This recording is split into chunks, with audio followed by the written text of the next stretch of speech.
Having studied the crinkum-crankum of President William Samoei Ruto's political strategies, by now I am as sure as he is that he also knows the only salvage for him to remain in power is nothing short apart from chaos and violence. And I see him fighting by hook or crook for that.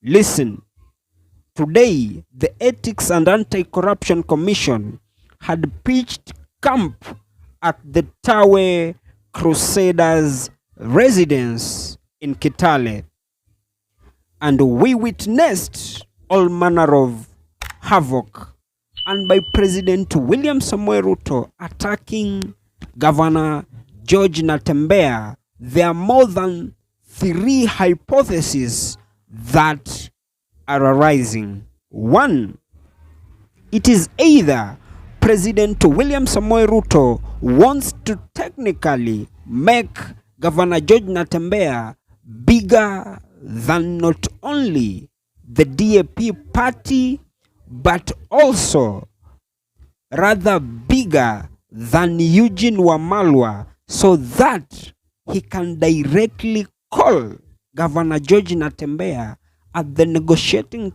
table so that they may have a working agreement. Or 2, this could be a well-calculated strategy by President William Samoei Ruto to redirect Kenyans' attention and focus from the 2025 finance bill so that they may technically focus their attention on Governor George Natembeya's woes.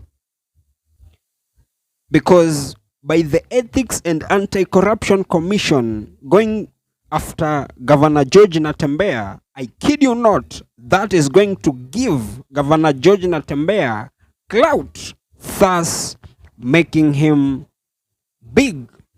Essentially, the system is a big clandestine entity, and to some extent, I usually see the system as an illusion.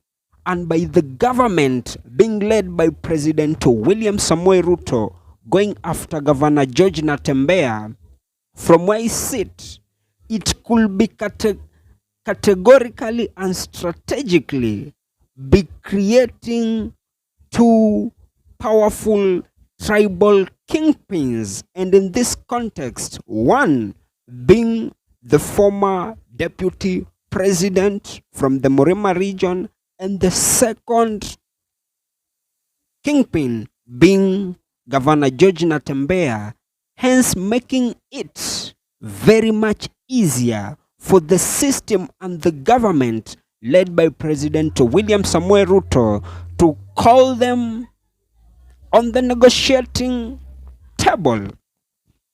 And if that is their plan, I kid you not, they will have succeeded in their sinister mission. But with all these political strategies President William Samoei Ruto is currently deploying, he should, however, be reminded that if things get out of his control, then he may burn this country down. And I'm saying this because by President William Samoei Ruto attacking all these regional kingpins, that is tantamount to attacking an entire community.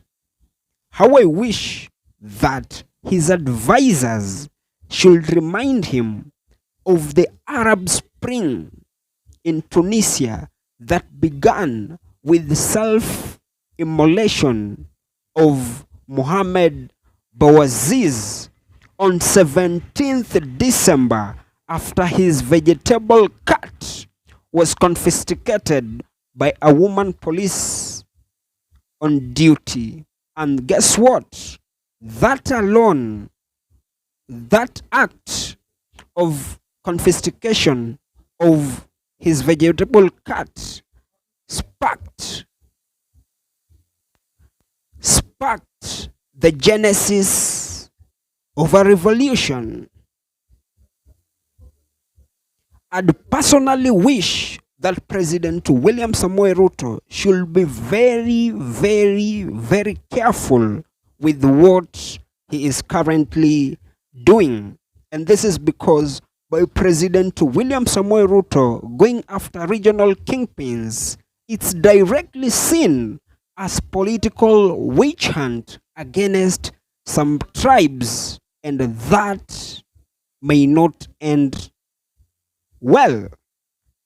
However,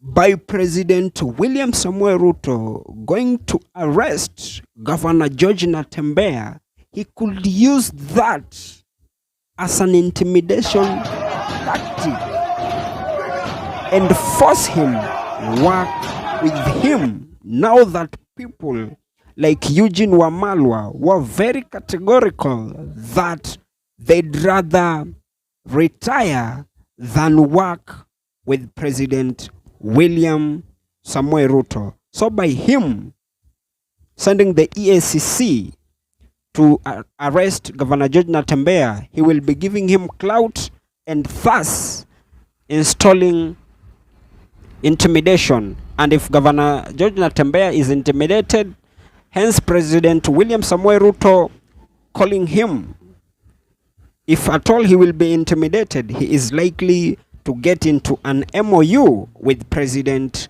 William Samoei Ruto.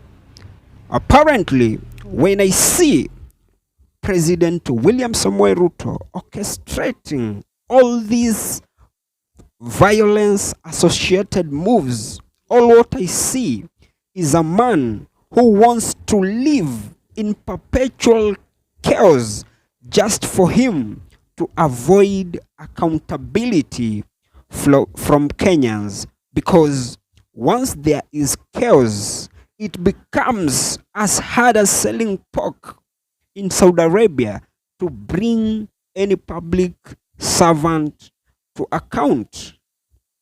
And from where I sit, I'd wish that President William Samoei Ruto stops rattling all these sleeping dogs, because it may not end well, not only for him, but for the entire country. However, I'd wish to remind you this.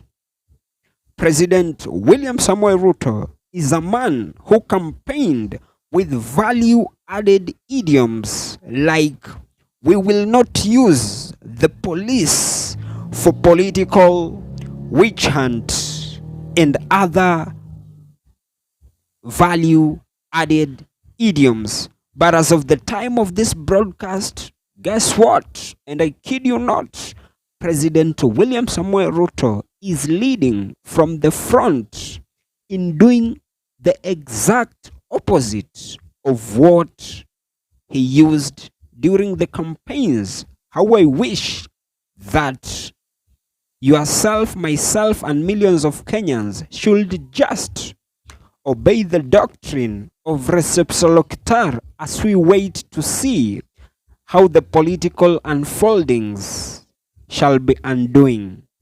And as I come to the penultimate part of this episode, that has just been my opinion. If by any chance you do have a contrary opinion to mine, you can as well. Just feel free to drop them in the comment section and I'll give them a right of reply.